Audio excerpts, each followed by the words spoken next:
Howdy, I'm Tim, and welcome to the MrMaple Show. Here on the MrMaple Show, we try to put out daily content for you on Japanese maples, and also a lot of content on how to grow Japanese maples. Today, we're bringing you 6 problems a Japanese maple collector shouldn't worry about. You know, here at MrMaple.com, we do over 1,000 varieties of Japanese maples, so we've seen all types of problems, and then there's problems that really don't matter. So first off, number 6 on my problems you shouldn't have to worry about is root flare. Most of the time, whenever you're starting out with a Japanese maple, you're starting with a young tree. Young trees don't naturally show root flare in the wild. That root flare is typically developed over years and years of erosion. Now, it's really important when you're planting a Japanese maple to plant it level or slightly raised so that you're not burying that tree's roots. That's completely different than trying to expose root flare on a Japanese maple at a young age. You'll also often see people taking 1 and 3 gallon Japanese maples and trying to expose the top roots, which they say you need to be able to see that root flare. And while this is something that is true, you don't want to bury those roots deeper in the ground, typically those young trees out in the wild don't show any root flare at all. It's the erosion, it's the rain, it's the wind that develops that root flare on an older Japanese maple over time. And so root flare is one of those things that you really shouldn't have to worry about as long as you're planting that tree slightly raised whenever you're planting it and not burying that graft with soil or mulch. So keep that in mind. Root flare, something a Japanese maple collector shouldn't have to worry about. Number 5 on my list for problems a Japanese maple collector shouldn't have to worry about is the graft area. Once you receive a Japanese maple, it's typically 2 years from graft. That graft area is already healed, and the tree is going to make a beautiful tree over time. If the graft has taken, it's alive and it's thriving. And it's been long enough since it's been grafted that you're not going to have any issues with that tree. Sometimes people put too much of a focus on the actual graft area site on a young tree. And you've got to remember, this is a young tree. That's going to develop more and more over time. And, you know, when it's a pencil thick, it may be more noticeable. When it's a broom handle, you're going to see less and less of that on most typical grafts of Japanese maple cultivars. There are some exceptions with Acer circinatums and some witches' brooms that may put a little bit of a bulge to the graft. But again, it's not an area that you should be concerned about because, one, it's going to be real low to the ground and it's going to be less noticeable, especially as that tree ages. People put a big emphasis on it because they see something there that's not what you see on a seedling tree. And you've got to realize that people have been grafting Japanese maples for ages. And it's a skill that's been perfected, and we're creating clones of that tree that's going to look beautiful in your landscape that you're looking for. And this is by far the best way to do it. And we use this modified side veneer graft here at MrMaple, which is less prominent and shows for less time than something like a chip bud when it comes to grafting a Japanese maple. So keep that in mind. The graft area, not something you should be concerned about. Number 4 on my list of things that a Japanese maple collector shouldn't be worried about, problems that they see they shouldn't be worried about, is weeping Japanese maples touching the ground.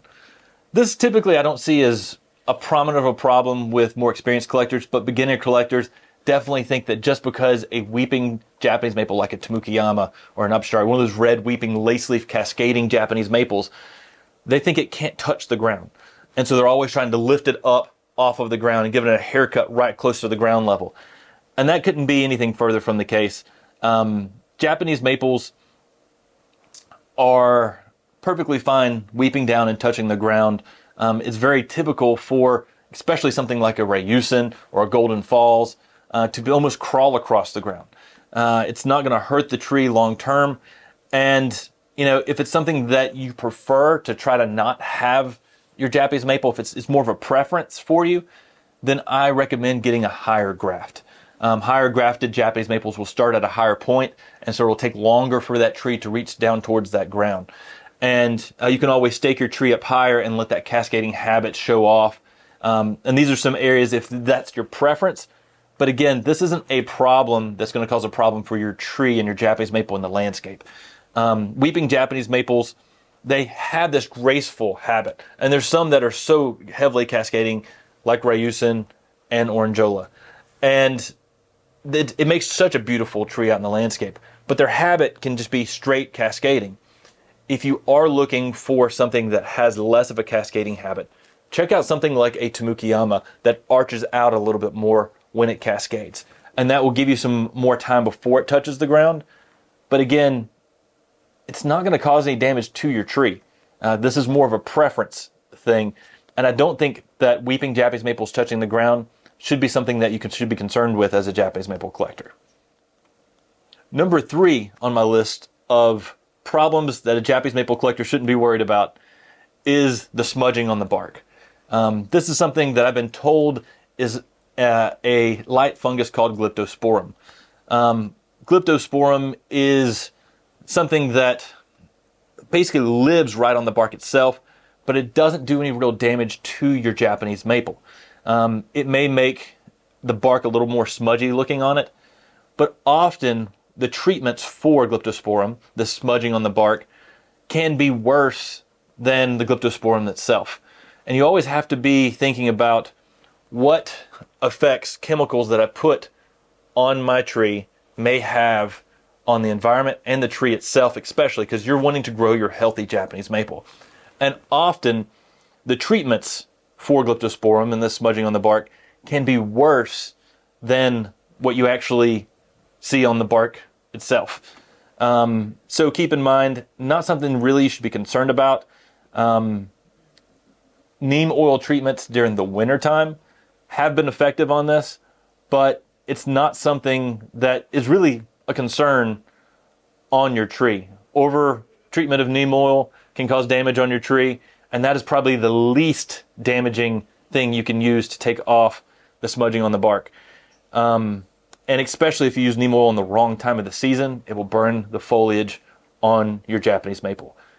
To me, beautiful trees out in the landscape have this. It's something that occurs naturally in the environment here in Western North Carolina and across the United States and in Japan. So it's something that occurs naturally, and it's nothing that really affects the long-term health of your tree. Something I really wouldn't worry about. Number 2 on my list of things that a Japanese maple collector shouldn't worry about, don't worry about those spots in the leaves late in the season. Late in the season, if you've got some powdery mildew on the leaves, or those spots that have happened from the leaf hoppers early in the spring, those little black spots on your leaves, or maybe your Japanese maple dried out a little bit. That can also cause some spotting on your leaves, especially late in that season. In the fall, the humidity level changes drastically for us here in Western North Carolina, and when that happens, you may get a little bit of crunchiness to the leaf or a few little spots. Don't worry about it. You know why? They're deciduous trees. We're going to experience some fall color still with those leaves, spots on the leaves. And you know what? Those leaves are going to fall off, and it's going to come back in the spring with fresh new leaves. And that's one of the things I love about Japanese maples, is there is this renewing every year. And say you had spots on your leaves late in the season last year. It's going to come from either leaf hoppers, it's going to come from maybe spider mites. We have videos on all these things. How to treat for leaf hoppers, how to treat for spider mites, how to wire my trees, what are the spots on my leaves. There's so many videos we have out there to help you understand and how to treat these problems. But don't worry about it this year. Next year, when those leaves come out in the early spring, be thinking, late spring, I need to be thinking about leaf hoppers if that's the issue you had. I need to be thinking about spider mites in the summer if that's the issue you had last year. So remember, at the end of this season, next year, that's when you should be concerned about it. Don't worry about it right now. The spots on the leaves, can't do anything about them at this point, and they're about to come out with fresh, beautiful leaves next spring.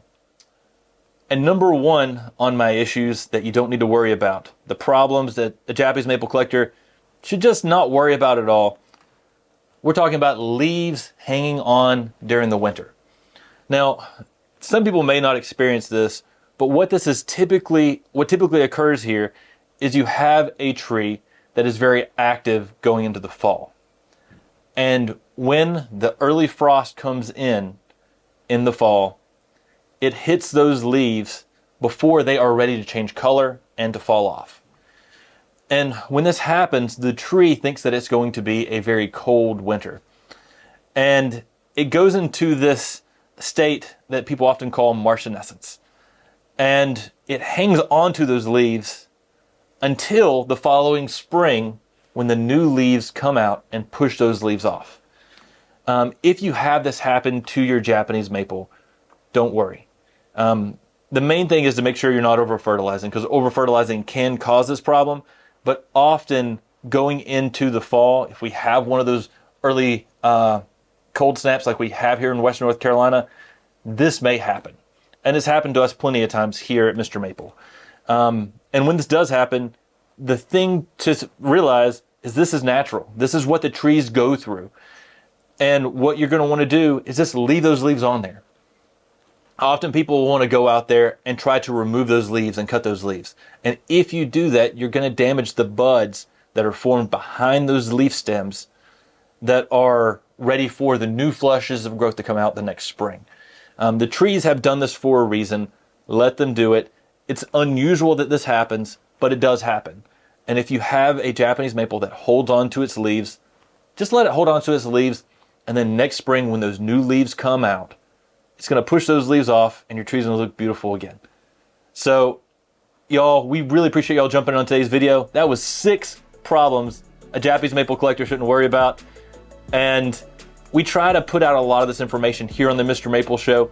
Make sure you like this video so other people can see it, and subscribe to our YouTube channel. And if you have some other problems you think a Japanese maple collector shouldn't worry about it, post that in the comment section below. Take care, God bless, and have a great day.